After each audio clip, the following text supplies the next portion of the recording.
আসসালামু আলাইকুম। আমার চ্যানেলে সবাইকে স্বাগতম। আজকে আমি দেখাবো কিভাবে মুরগির সহজে রোস্ট করা যায়।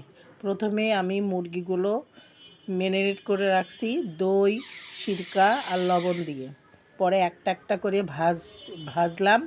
মোট আমি আজকে রোস্টের পরিমাণ নিয়েছি 7টা মুরগি এবং মশলাগুলা সব একসাথে করে হলুদ, মরিচের গুঁড়া, ধনিয়ার গুঁড়া, গরম মশলার গুঁড়া সব লবণ নিয়ে পেঁয়াজ ভেজে বেরেস্তা করে এখন মশলাগুলা ভাজবো।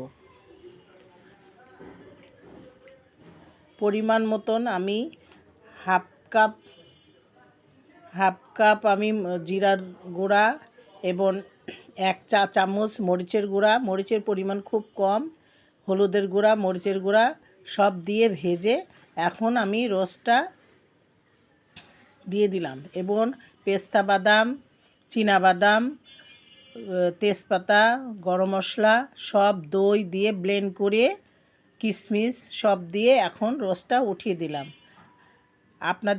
আমার রান্না যদি আপনাদের ভালো লাগে তাহলে আপনারা লাইক, শেয়ার ও সাবস্ক্রাইব করে পাশে থাকবেন। ধন্যবাদ। আমার রোস্টটা এখন হয়ে গেছে।